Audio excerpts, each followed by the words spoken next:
Hey folks, just wanted to do a quick initial impressions video of my new Architect Knives 6.5. I think they were calling it the Field Buddy before. I'm not sure if they're calling it that now. The one I got was in CPM 3V, so it's my first super steel knife that I've ever owned. So I'm curious to see, how fast it goes dull and how well it sharpens, all that fun stuff. So I just thought I'd compare it to a couple other knives I had laying around. You probably might have seen a video of Peterbilt Knife Guy comparing his Architect 6.5 to his SE6, which is the top knife here. So go watch that video. It is a really good comparison. As you can see, this one is a similar length to the SE. The difference is the blade's a bit fuller, so you have this sweep up on the SE, whereas this one kind of does a more gradual sweep up, which I actually kind of prefer better for skinning animals and a whole wide variety of things, to be honest, or at least in my personal opinion. The blade seems to be just a hair longer on the Architect, and the knife overall is just a little longer. It's got this slightly longer pommel as well. Something I wanted to talk about is how it compares to my favorite knife, the Tops Longhorn Bowie. This is currently my favorite kind of survival knife, do-it-all knife. It's got a nice long blade length, it's got a nice long handle so I can use it for chopping, and it kind of adds to the balance, and you can use a couple different knife grips on it. It's got a choil, which is nice. Obviously the Architect also has a choil, and so does the C6. So let's just take a quick look at these. So if we compare blade lengths, you can see if we're doing from handle to tip, on the Longhorn Bowie is just ever so slightly longer than the Architect, but not by very much, actually. I was kind of surprised. And then if we go, I guess the blades are kind of lined up. The choils are roughly the same size. I actually have to bring this knife back just a hair. It kind of decreases the actual blade length. So this Longhorn Bowie has just a little bit, doesn't seem to have that much longer of a cutting edge, which was interesting, but it does have a much longer handle, which aids in chopping because you can bring your hand much further down the handle here. I do prefer the feel of this grip, just the way it's designed. It's just, I think it's the best designed grip I've ever felt. I really like it. But the Architect is actually really good. So you might be wondering why I have the old SE6. I actually just bought this recently. And I preferred the old scales. When I went to the store, I felt the new one, and I was like, oh, this is weird. The scales narrow at the top end, and it feels pretty uncomfortable, actually. Like the palm swell, it makes the palm swell seem way more prominent and uncomfortable in my hand. So I'll try not to create too many shadows here, but obviously the original SE6 has no palm swell whatsoever. But I find the grip actually feels pretty good in the hand for the most part. The original SE6 designed handles. So this one has the knife connection handles, and they are much better than the ones that come with the new SEs, and I'll explain why here real quick. So the new SEs have kind of this little drop down in the bottom as well, but the difference that the Architect guys did, or knife connection guys, excuse me, was so you have this little palm swell here, but it comes down just a little bit, which is perfect. It actually feels quite good in the hand. I have medium-sized hands, and this grip basically fits me perfectly. You can see the tips of my fingers are just barely touching my palm there. So it fits really well, and there's no significant narrowing like there is on the new SEs. It significantly narrows right here, and it just felt really uncomfortable, like my index finger was coming too far back. So actually I'm finding I really like this grip. It's very comfortable. I like these knife connection grips, and just like on the Longhorn Bowie, I can still come down, probably do even a 2-finger grip on this for chopping if I want to, which is good.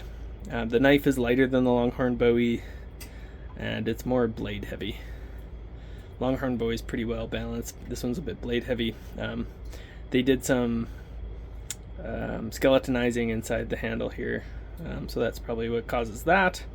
I'm curious to see how the CPM 3V does. This blade the grind on it was done really, really well. Don't worry about that. That's just gunk from the sheath that's on the blade there.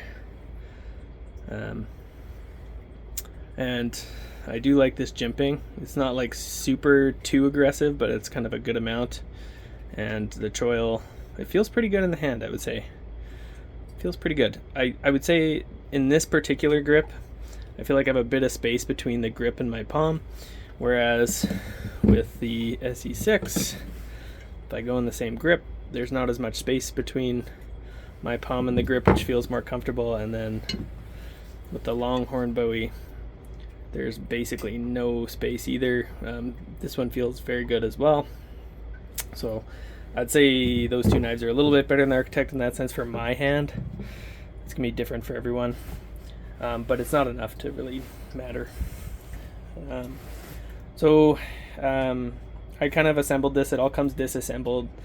I made a little short video just showing kind of how everything came. So I put the grips on, and I assembled the sheath.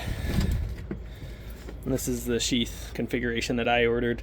Orange with the leather backer with the fire steel loop, and then I wanted a dangler because I like my sheaths to be drop leg sheaths where they're hanging down my leg, because it helps me access the knife quicker and more easily. Assembly was easy, as one would imagine. So let's just talk about the sheath real quick. It's a little bit sharp kind of on the entrance where the knife goes in. They could have probably, I don't know, like polished this down a bit. It's pretty sharp. And I'm having the same problem that Peterbilt knife guy had, where you can get the knife in easily but not out easily. And let me demonstrate that. I'm just going to put my camera on the tripod. Alright, I've got the camera on the tripod, so I'm just going to demonstrate that for you guys. So if we put the knife in the sheath here, it's actually really tight as well. I'm already experiencing resistance, which might be why the knife is hard to get out. Clicks in really nice, but to get it out, you know, and I've taken this lock off too, which makes it lock even tighter. Just pulling on it, I can't get it out. Use the finger, the little thumb ramp. I gotta push pretty damn hard to get this thing to pop out. I'm thinking I might have to play with this with a heat gun. I think maybe what's causing it is it's pinching the blade a bit. Like it actually doesn't even want to come out. I'll put my hand underneath just so it doesn't fall out, but like when the knife is part way out, it's like not coming out of the sheath because the blade's kind of snug in there. I'm thinking maybe that's what's kind of holding between the retention here and then the force on the sheath kind of clamping down. I think it's just making it harder to get out. Maybe it'll break in over time. I don't know. But that's kind of annoying me, so I might get the heat gun out and see if I can kind of reform it just a little bit, just alter it just slightly. But otherwise I'm really happy with it, besides the fact that it's a little sharp here, and then, you know, the blade's sticking in the sheath, which isn't my favorite. You know, if I compare this, you know, let's see if I can get this one-handed. Oh, I did. Nice. All right, I had to push really hard. There we go. Comes out.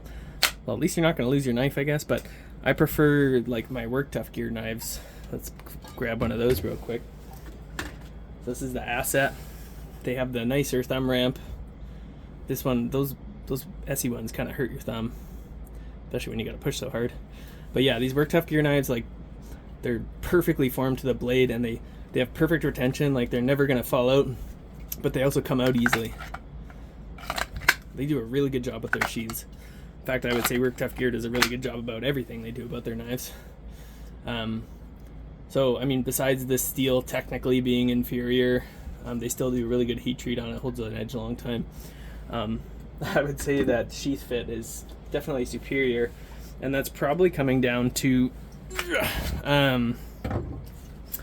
the fact that they're kind of making a one-size-fits-all sheath. So they're forming these sheaths, but it's not formed to this specific knife and grip the way I have it on there. It's formed to like a generic model, and then it's just supposed to fit this model of knife. So that might be the problem. I'm not entirely certain. Clicks in so nice. It's coming out, I feel like it's coming out better the more I use it. But anyways, I really do like this knife. Like, it's a pretty similar size to my Longhorn Bowie. The Longhorn Bowie is just a little bigger. Let's put the back of the grips together. So Longhorn Bowie's got about an inch on this bad boy. Oh, I got my tiny child coming. But yeah, so initial impressions, I really do like this knife. I like how it's a bit forward heavy for chopping. Feels really nice in the hand. I think it's going to make a good survival knife. I'm just curious how the CPM 3V steel will last over time. Get all these gross orange bits off the blade here. But yeah, I really like the blue grips, blue G10 grips. They feel nice in the hand too. So I'm looking forward to using this setup for camping and hiking and survival stuff. One more thing I'd like to show that Peterbilt knife guy showed was just the difference in the thicknesses of the blades. So you can see the AK is much thicker. Well, not much thicker, but maybe a smidge thicker, maybe like a millimeter more thick than the SE. And then you also have that saber grind as opposed to the flat grind on the SE. And if we put those two together head to head as well, you can see the architect is just a little longer, and that's partly because the pommel's a bit longer. So if I put the blades roughly, you can see the blades are pretty close to the same length. This one's probably just a hair longer. Do I prefer this to the SE? I think they both have their ups and downs. I think this SE is much more well balanced feeling. I'm not as big of a fan of this blade, this sweep at the front of it, the blade shape, personally, and that's a personal preference. It's not going to be like a be all end all for anything. The jimping is just as good, and this thing slices really well. The handles are comfortable. I think this is a wonderful knife, and it was quite a bit cheaper than this one, but this is also CPM 3B. So, and I like to have the stainless knife, and this guy's got the coating on it, but the coating's gonna make batoning harder, and it's gonna increase resistance when you're cutting, all that stuff. It's just something you have to deal with, and it's not that big of a deal, to be honest. And I don't mind the sheath that the SE comes with. I mean, I paid about, realistically, you'd pay about maybe 150 Canadian dollars more for this knife than for the SE, and to get stainless and better edge retention and custom handles and a better sheath, I think it's probably worth it. But I do like the SE too, don't get me wrong. The SE is still a great knife, so I think if you got the money, this is a great knife to get. And they have the 5.5 inch version and the 8 inch version, and they've got a whole bunch of other little knives. There's like a 3 inch, a 3.5 inch, a 4.5 inch, I think, and then the 5.5 inch. And a lot of those are offered in super steel. Some of the smaller ones are offered in Magna Cut, and I bet you these will eventually be offered in Magna Cut too. But I'm just curious. I've never had a super steel, so we'll see how this cuts. I'm curious. I'll do some testing with it. But yeah, that's my first impressions. Thanks for watching.